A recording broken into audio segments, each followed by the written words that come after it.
Hello, this is Vernon again. And so this recording is not about chasing time travelers so much. It's not the theory. This is more like sort of a vacationing and travel, itinerary kind of video. Let's see. I could make 20 hours of one of these things, but I'm going to make this a few minutes. So where to go? Usually when I travel cheap or cheaply, whatever. And I stay in cheap places if I'm by myself because those are fun, and plus I meet people. So I tend to stay in hostels, excuse me, or cheap hotels like a guest house or something, places other than regular hotels. But I stay in those too. So a, a typical trip for me is I'll land in Cancun, and I try to get there like around I don't know, around noon, I guess. And so that gives me enough time to, go to my hotel or something and relax. And then the following morning, I catch the bus, to the first set of ruins. But let's see, where do I stay? I think it's the Nomad, the Los Nomadas or something hostel. Um, Lately, I've been staying in the, pre-COVID, in that Selena, it's called. Selena is probably Selena is way nicer than Los Nomadas. I stay at the Nomad place. At least I think that's the name of it. Just kind of, because that's my first, kind of home in Cancun. But the Selena place is cleaner and nicer, and it has a nice swimming pool. There is no swimming pool at the Nomad place, and it's probably a little bit closer to the bus stop. Each place is like a 2 minute walk from the bus stop, and so I'll go to I'll land in Cancun, and then hop on a city bus. It'll take me downtown to downtown Cancun. So in other words, so if I'm by myself, I do not go to the hotel zone because the hotels are pretty expensive there, and um, and so I'll just sort of get my bunk. Um, I guess all the rooms that are co-ed probably, no one bothers you or anything, and so yeah, then I'll just sit by the pool, eat some food, read a book. Sometimes I'll dance if there's a band there playing. And so then the following morning, I head out to, usually my first stop is Chichen Itza. So I'm calling it Chichen here. So I'll leave at, I think the ADO bus usually leaves at, like, I think it leaves at 9 a.m. or something. And it gets you to Chichen Itza at around noon or something like that. And so then I have a few hours to look at the ruins because the ruins close at 4 usually. And um, and so when I'm at Chichen Itza, I usually stay at the Villas Arqueológicos. I guess that's how you say it, like the archaeological village. There are nicer hotels there. There's the Mayapan Hotel. Is that the name of it? No, Maya Land, the Maya Land Hotel. And I guess I'm still sort of boycotting that place because they actually destroyed Mayan ruins to put up a hotel. And I'm like, what? So I sure hope there are photographs of what they tore down. I can't seem to find any though. In any case, the drawback to Via Arqueológicos is that they don't have a backup generator apparently, and so if the power goes out at the Via Arqueológicos, then you've got no power for the rest of the night or whatever. And when I'm by myself, that's no worries, right? I was there one time, and I watched this family. They went into complete panic because there was five of them, and when the power goes out, the toilets don't flush, right? And whatever. So you factor that in. I think it's usually about $70 a night for the Via Arqueologicos rooms. Um, they have air conditioning. I love the rooms there. And anyway, yeah, so I'll check into my hotel at maybe 3 p.m. or so after I've looked at the ruins a bit. When I travel, I have one backpack, and whatever doesn't fit in the backpack doesn't go. So I don't have to worry about luggage being lost and all that kind of stuff because I just have one backpack. And I used to carry a lot more stuff, but as I began traveling more, I realized certain things I don't need. So and it depends what I'm going to be doing, right? Like the trip I made to Italy, I knew I was going to be hanging out with some classy people, and so I made sure I brought a sport coat and a white shirt. And I've done that in Africa too. Brought a sport coat, white shirt, dress shoes, and certain places you kind of I want to be ready for anything. But if I'm down in the ruins, it's like I think I'm good. Maybe I'll bring a white shirt because a white shirt. I mean a white shirt with a collar, and because first impressions are lasting, especially if you look like me. So the first thing people see is a black guy with dreadlocks. Oh, he's got dreadlocks. Oh, he's got a white shirt with a collar. All right, right. And so it sort of makes them less like me to. It makes them less likely to detain me unless I'm in Australia. Don't get me started on that awful place in Melbourne. But anyway, um, maybe things have changed. So I digress. So I hang out at Chichen Itza for a day, right? So I arrived there, like I said, on day two and spend the night, and then the following day I'll spend like the whole day at the ruins.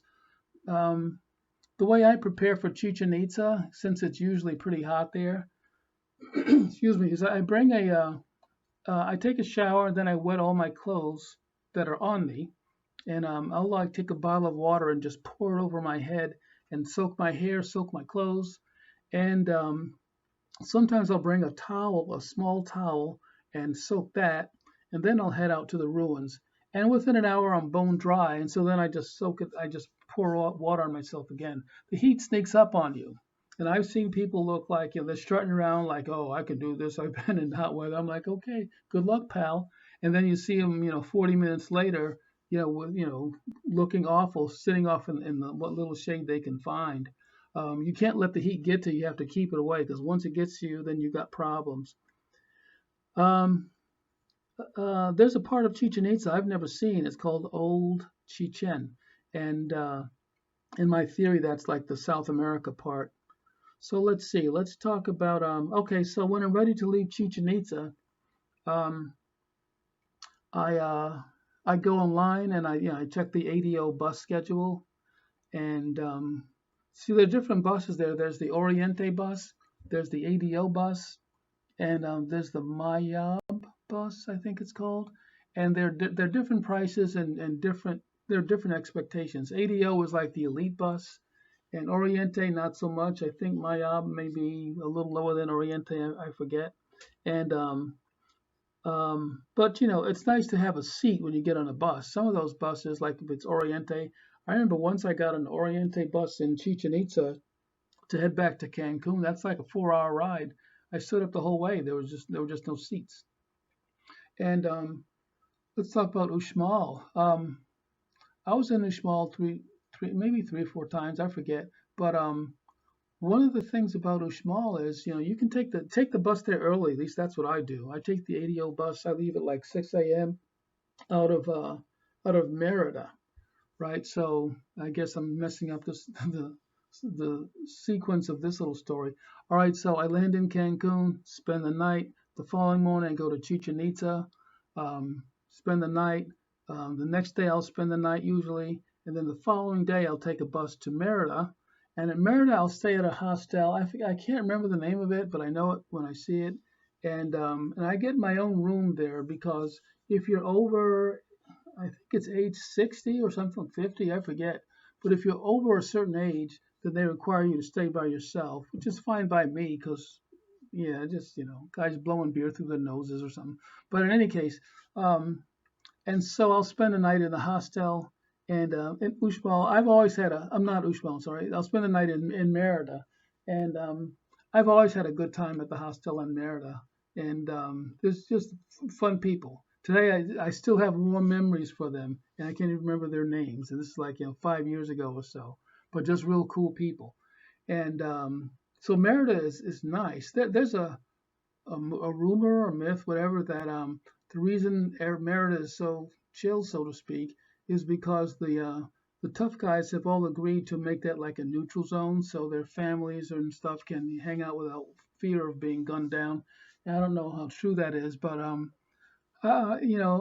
always careful when I go some places when I go places, especially at night. But in Merida, it's just kind of nice and mellow. You go to the Central Park there, at the town square, and there are people, maybe they're doing performances or something like that.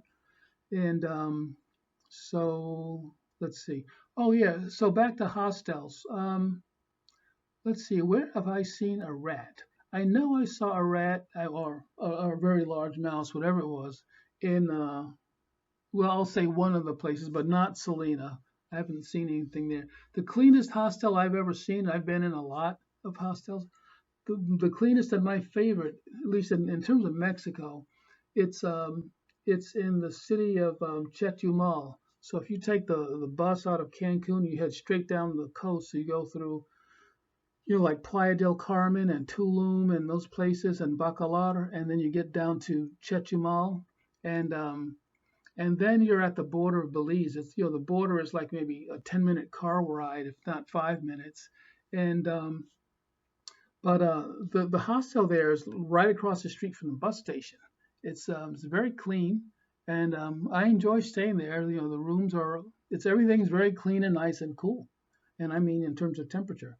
I've had some real fun, interesting conversations at that hostel with a bunch of people, and who I hope I'll run into again, but who knows? And but Chetney Ball is the jumping off point if you want to go see Tikal. So if you saw the original Star Wars, which it turns out that apparently George Lucas got the term Star Wars from the Mayas, right? Um, there are these glyphs that are called Star Wars, and they seem to be telling a story about these different planets having wars, um, at least according to my theory. Excuse me, but that's a whole nother story. But so what was I even talking about? Let's see. Um, Chichen Itza, Uxmal, can't remember. But so anyhow, so yeah, so back to the rat thing. Certain places I don't go into the kitchen at night, right? Unless people are in there cooking and stuff, right? Because I remember I was in Mexico City in a hostel and I had to go to the bathroom in the middle of the night, and I went into the hallway and I was like, "What's that running down the hallway away from me?" Right? So I'm like, "Hmm," and I think maybe I just held it or something, and so but but some hostels are clean, and let's see, when you're in let's see. If you want to see Ekbalam, see Chichen Itza, Uxmal. No, no, no, that's wrong. Chichen Itza, Ekbalam, Koba, and Tulum. Those are all around the same kind of area. And so if you want to see Ekbalam, then it's best to stay in Valladolid, which is sort of halfway between Cancun and Chichen Itza. Sort of. It's probably more toward Chichen Itza. And Ekbalam is, they've got some way cool ruins there. I mean, all these places are magnificent. They all are. And what I like about Ekbalam, I think is they have these ball courts that are so narrow and steep that oh, looks like I got to stop my talk here. Okay.